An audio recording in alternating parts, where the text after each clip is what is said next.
Komið sæl, Soffía heiti ég, Valdemarsdóttir, lektor í náms- og starfsráðgjöf við Háskóla Íslands. Ég ætla að kynna fyrir ykkur meistaranámið.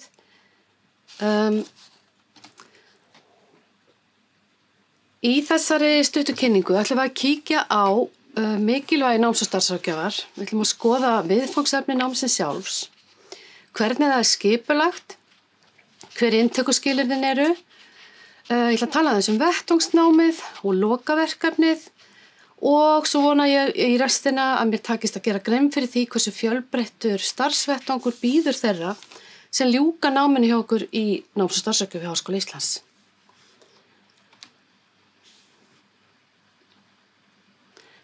Í fyrsta lagi er mikilvægt að átta sig á því að ráðgjöf nám og störf skiptir orðið töluvert miklu máli fyrir einstaklinga í nútíma samfélagi.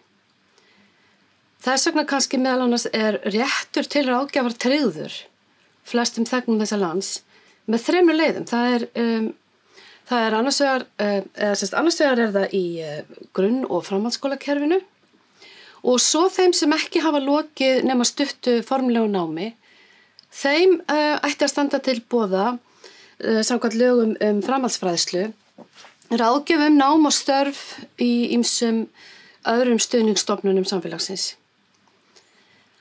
Og ráðgjöf sem slík nám og störf er svo mikilvæg í dag vegna þess að viðfangsefnin sem slík, það er að segja þetta hvernig náms- og starfsferillinn þróast hjá hverjum og einum, þetta eru svo flókið verkefni.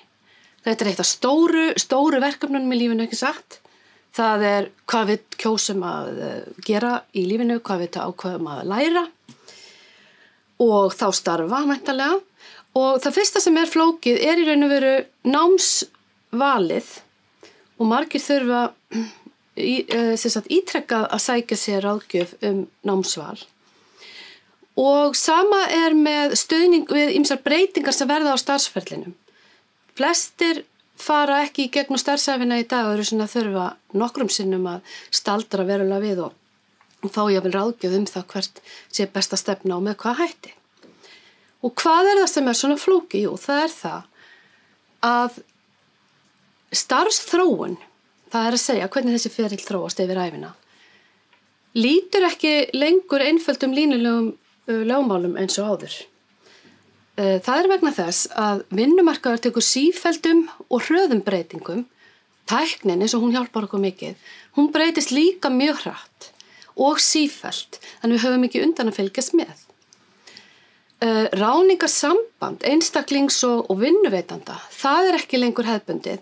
Við kannumst við gig-kerfi, það að vera í verktöku, taka þessi stök verkefni hér og þar og hafa kannski ekki þetta starfsöryggi, þessa tryggingu fyrir því að við höfum vinnu á hverjum tíma líkt og áður.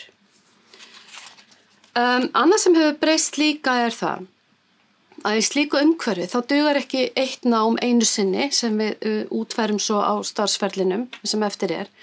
Heldur er fólki lagðar á herðar miklar kröfur svona sveigjanleika, aðlögunarhæfni og ekki síst stöðugt að uppfæra sig í námi.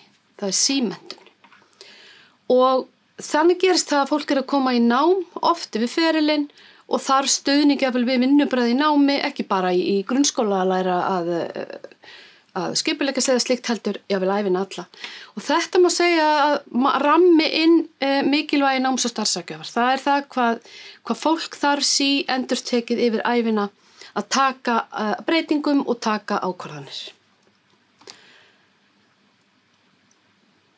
Og í því ljósi þá fáumst við kannski gróflega skipt 2 megin viðfangsefni í náminu í náms- og starfsráðgjöf.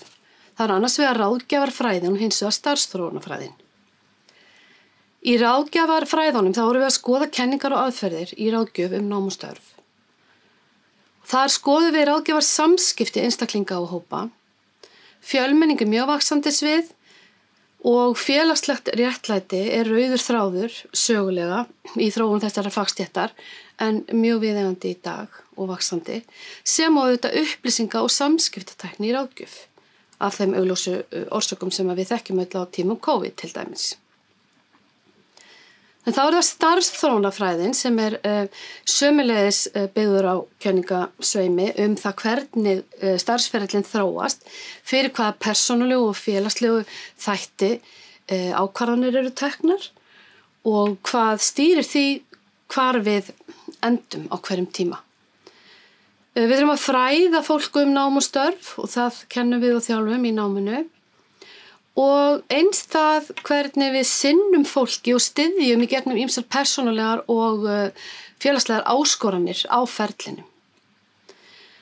Og það gaman að segja frá því að þó að mætti segja að greinin náms- og starfsráðgjöf vaxi sem slík upp úr sálfræði og vinnusálfræði, þá þekkingagrunnurinn þarna baki mjög þverfaglegur og menntunarfræði eru augljóslega þarna stóð sem á félagsfræði og hagfræði og fleira.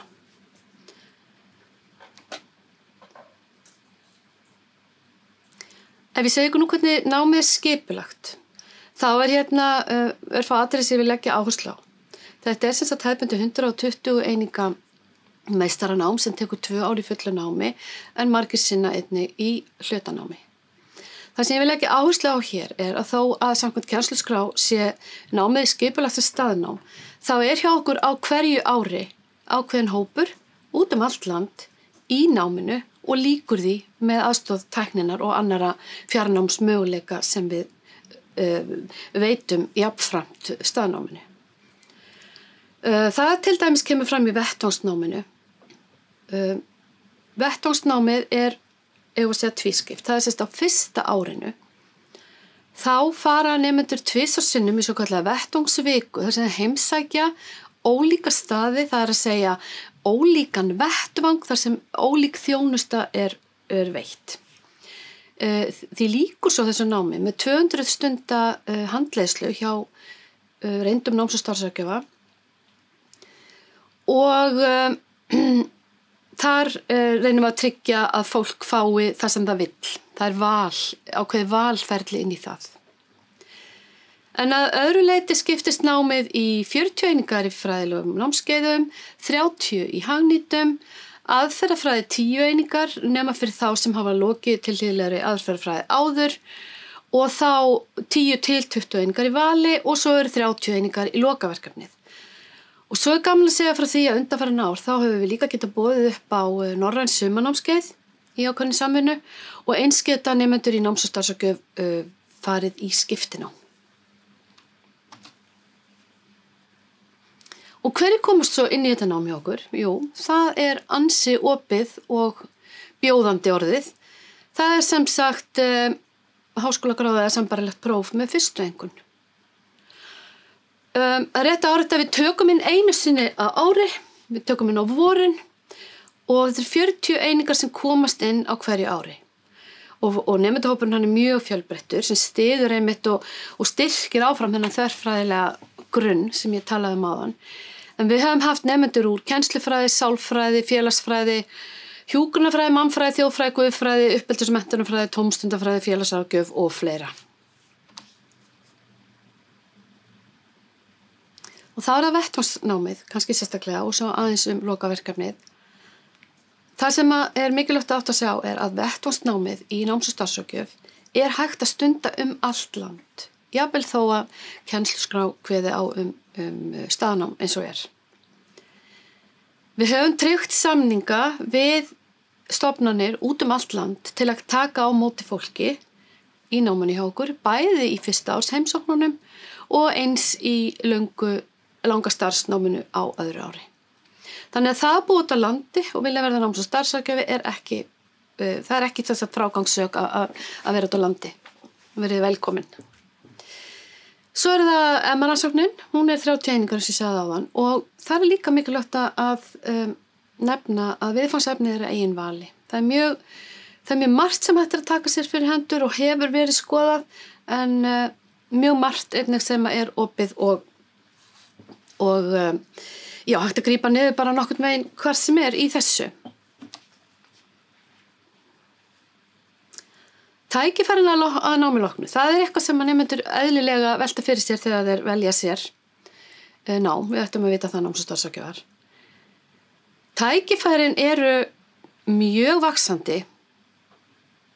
Við getum kannski byrjað á svona grunnstoðinni sem að starfsheitið, það að segja starfsréttindin eru lögvernduð, sem þýðir að það sem sagt þörf fyrir þessa þjónustu, hún mun verða í boði, þetta mun ekki hverfa af yfirborði vinnumarkaðar, ef við orðum að kannski þannig, vegna þess að þetta lögboðin þjónusta. Og eftirspurnin bæði vegna ástæðana sem ég ræddi áðan breytta starfsþróun einstaklinga og eins vegna þess að þetta lögboðin þjónusta, þá eftirspurnin mikil og hún allt land. Og það sem þú ert að fara að gera, ef þú lýkur námi í náms- og starfsráðgjöf, þá ertu að fara að starfa við mjög gefandi ráðgjöf við fólk á öllum aldri. Þú myndir raun taka þátt í lífsmótandi ákvörðunum fólks og vera þar til stuðnings. Hvort heldur fólk að taka nýjar spennandi ákvarðanir eða hvort það að bregðast við áföllum á ferlinum. Og stórt að liti þá vinna náms- og starfsráðgjafar við að stuðla að því að fólki líði vel og það sé ánægt í námi og störfum. Og svo náttúrulega veitir þetta nám líka aðganga að doktorsnámi fyrir þá sem hafa metnað þangað. Þetta sem sagt óplagður akur og margt sem hægt að gera sem við vitum kannski ekki alveg hvað verður á hverjum tíma vegna þess að þessi fagstétt eins og margar aðrar þarf að bregðast við því sem samfélagið býður eða þarfnast á hverjum tíma. Dæmi snöggt viðbragð var leiðandi þáttur náms- og starfsráðgjafa í stjórnvaldsaðgerðum eftir hrunið 2008 og nægir þar að nefna námuvinnandi vegur og til mikils að vinna sem margir kannast við. Og rafræn ráðgjöf núna í COVID náttúrulega bara svið sem við erum eftir að skoða en þar hafa náms- og starfsráðgjöfinni þrekvirki. Og ég ætla að ítreka aftur að þessa fagþjónustu vantar á öllum skólastöðum og í stofnunum út allt land. Fyrir utan að það eru ýmis vaxandi tækifæri í atvinnulífinu og eins í sjálfstæðum rekstri.